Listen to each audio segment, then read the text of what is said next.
नमस्कार, F&O की पाठशाला में आप सभी का स्वागत है। यहाँ आपको मिलेंगे वायदा बाजार से रिलेटेड हर मुश्किल सवाल के जवाब। मैं हूं मानसी दवे और मेरे साथ जुड़े हैं जी बिजनेस के managing editor Anil Singhvi. Anil ji, trade पर लक्ष्य क्या रखना चाहिए?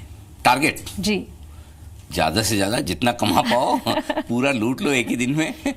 लेकिन वैसे सुना तो है टारगेट ये रखे, टारगेट वो रखे, लेकिन इसमें माइंडसेट किस तरह से बनाया जाए? ये सबसे मुश्किल काम है। और ये काम इसलिए मुश्किल है कि हर आदमी का अपना अपना अलग तरीका होता है ट्रेड करने का और टारगेट रखने का। तो अगर आप एक ट्रेडर ऐसे हैं जो अंदाज से ही ट्रेड कर रहे हैं जी कि ये ले लेता हूँ बढ़ जाएगा, तो फिर आपको अंदाज से निकलना है। आप ऐसे ट्रेडर हैं जो टेक्निकल्स चार्ट्स देखकर या किसी चार्टिस्ट की सलाह पर कर रहे हैं, राइट? तो फिर आपको वो देखना होगा कि चार्ट पर क्या लेवल्स आ रहे हैं, स्टॉक कहाँ तक जा सकता है, पहला लेवल क्या है, दूसरा क्या है, तीसरा क्या है, अलग अलग लेवल्स होते हैं। तो वो लेवल्स आप रख सकते हैं। तो बेसिकली इसका कोई फॉर्मूला नहीं है। अगर आप बिना किसी फॉर्मूले के, बिना किसी स्टडी के अंदाज से ट्रेड कर रहे हैं तो फिर आपको अंदाज से निकालना। बहुत सारे लोग होते हैं, अच्छा 101 में ले ले, 103 में डाल दे, वाह ठीक है मुझे इतना ही कमाना है। कुछ चार्टिस्ट होंगे कि अरे ये 101.50 के ऊपर निकलेगा तब ये चार्ट पे बाय सिग्नल आ जाएगा, मैं तब खरीदूंगा, तब मेरा 100 रुपए का स्टॉप लॉस है, 104 रुपए 75 पैसे का टारगेट है तो वहां मैं बुक करूंगा। तो ये डिपेंड इस बात पर करता है कि आप ट्रेडिंग किस तरीके से कर रहे हैं। पॉइंट सिंपल है मानसी, अगर आप चार्ट देखकर कर रहे हैं, किसी और की सलाह पर कर रहे हैं, अपनी खुद की गट फीलिंग अपने मन से कर रहे हैं, जिसकी भी सुन के आप कर रहे हैं उसे फॉलो जरूर करें। ओके, मतलब आप एक किसी भी तरह से आप अगर निवेश कर रहे हैं, लेकिन टारगेट, एक लक्ष्य को दिमाग में जरूर रखा जाए। टारगेट की तो बात हो गई। स्टॉप लॉस एक ऐसा वर्ड है जो स्टॉप लॉस भी हम सुनते हैं, इसके फायदा, मतलब स्टॉप लॉस रखने के फायदे क्या है? स्टॉप लॉस से नुकसान है जैसे आपका स्टॉप लॉस ट्रिगर हो गया यानी कि नुकसान पक्का, लेकिन फिर भी ये फायदे का सौदा है। क्यों? क्योंकि एक तरफ आप कहेंगे अरे स्टॉप लॉस लगाया, नुकसान हो गया, तो फायदा कैसे हुआ? हो सकता है आपका नुकसान अगर आप स्टॉप लॉस नहीं लगाते तो बहुत ज्यादा भी हो सकता था। अब स्टॉप लॉस क्या है वो समझ लीजिए। आपने कोई भी ट्रेडिंग पोजीशन ली और वो ट्रेडिंग पोजीशन, सपोज आपने कोई शेयर 100 रुपए में खरीदा इस उम्मीद में कि 105 हो जाएगा, और ज्यादातर केस में ऐसा होता ही है कि जो आप सोचे वैसा नहीं होता, उसका उल्टा होता है। तो आपको सौदा करते वक्त ये दिमाग में बिठा लेना है कि इस ट्रेड में मुझे इससे ज्यादा पैसा नहीं तोड़ना है, इससे ज्यादा नुकसान नहीं करना है। वो इन टर्म्स ऑफ प्राइस हो सकता है, इन टर्म्स ऑफ मनी हो सकता है। प्राइस कैसे? कि मैंने 100 रुपए में शेयर खरीदा, 98 या 97 के नीचे जाएगा तो मैं बेच दूंगा। इन टर्म्स ऑफ मनी हो सकता है कि भाई मुझे इस एक ट्रेड में 25,000, 50,000 या लाख रुपए से ज्यादा का या 5,000 रुपए से ज्यादा का नुकसान नहीं करना है। जो भी आपका अमाउंट हो वो आप डिसाइड कर लीजिए, और उस प्राइस के नीचे जाए तो सिस्टम में एक फैसिलिटी है स्टॉप लॉस डालने की। ओके, यानी कि आप कोई भी ट्रेड करें, एक आप ऑर्डर पंच कर सकते हैं कि अगर ये शेयर 98 रुपए पर ट्रेड हो जाए या इसके नीचे ट्रेड होने लगे तो मेरा स्टॉक बिक जाए। तो स्टॉप लॉस से ये फायदा है, एक तो ये कि आपको पता है कि मेरा नुकसान इतना ही होना है। दूसरा, एक कई बार क्या होता है कि अचानक से शेयर बहुत गिर जाता है, बहुत बढ़ जाता है, तो आपकी जो पोजीशन है उस पोजीशन के विपरीत अगर शेयर चलने लगे तो आपका नुकसान लिमिटेड हो। तो आपको ट्रेड करना आए या ना आए मानसी, वो इंपॉर्टेंट नहीं है।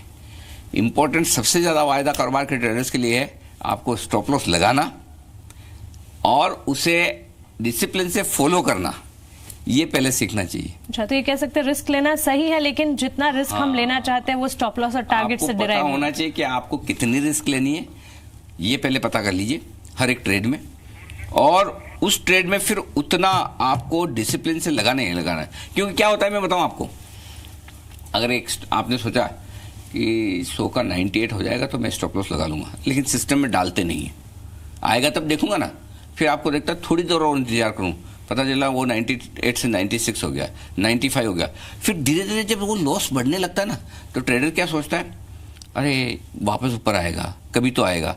वो फिर 100 वाला 90 वाला 85 वाला 80 कब हो जाता पता नहीं चलता। तो जो काम आपका 2 रुपए के नुकसान में हो सकता था, अगर आपने सिस्टम में स्टॉप लॉस डाल दिया होता, उसकी जगह 20 रुपए भरने पड़ते हैं, और तब वो जो नुकसान होता है बहुत भारी भरकम होता है। जैसे कि आपने बताया 100 का 98 हो जाएगा तब मैं स्टॉप लॉस डालने के बारे में सोचूंगा। अगर मैं लंबी अवधि के लिए निवेश करने की सोच रही हूँ कि चलिए मैं अभी ऑन अ लॉन्ग टर्म 1 या 2 दिन के लिए नहीं, ऐसा ट्रेड अगर मैं ट्रेड करने के लिए F&O है तो हम सिर्फ ट्रेड करेंगे, तो अगर मैं ट्रेड करने के बारे में सोच रही हूँ तो किस लेवल पर मुझे स्टॉप लॉस लगाने के बारे में सोचना है? तुरंत ही लगा लेना चाहिए स्टॉप लॉस? हाँ, मैं भी बोल रहा हूँ स्टॉप लॉस तो पहले डालना चाहिए, बाद में ट्रेड करना चाहिए। कई बार तो लोग ऐसा बोलते हैं। स्टॉप लॉस क्यों लगाना चाहिए? देखिए, और एक और चीज इसमें ये भी मान से समझने वाली कि दिन के दौरान तो आपको पता है कि आपने ये स्टॉप लॉस डाल दिया करें। कई बार क्या होता है कि आप जब ओवरनाइट पोजीशन रखते हैं, अगले दिन के लिए ले जाते हैं, तो किसी दिन बड़ा गैप से ऊपर या नीचे स्टॉक खुल सकता है या इंडेक्स खुल सकता है और आपको अचानक से जितना आपने सोचा उससे ज़्यादा नुकसान भी हो सकता है। तो वायदा कारोबार की रिस्क यही है। कई बार आप सोचते हो कि ठीक है मैंने 2% का स्टॉप लॉस दिमाग में रखा हुआ है, लेकिन नेक्स्ट डे अचानक से बहुत ही ऊपर नीचे खुल गया और वो ट्रिगर नहीं हुआ तो ज़्यादा नुकसान भी हो सकता है। तो स्टॉप लॉस कितना रखना चाहिए ये हर एक इंडिविजुअल पे डिपेंड करता है जी, कि आपने क्या सोचकर ट्रेडिंग पोजीशन बनाई है, क्या सोचकर आप उस स्टॉक में पोजीशन होल्ड करना चाहते हैं, कितना टारगेट रखना चाहते हैं, कितना स्टॉप लॉस रखना चाहते हैं। ये हर एक अलग अलग, एक ही पोजीशन में आपका स्टॉप लॉस टारगेट अलग हो सकता है, मेरा अलग हो सकता है, किसी और का और अलग हो सकता है। अनिल जी, ये स्टॉप लॉस जो है इसको हम बार बार बदल सकते हैं और अगर बदल सकते हैं तो उसे बदलना चाहिए? जितनी बार चाहें बदल दीजिए।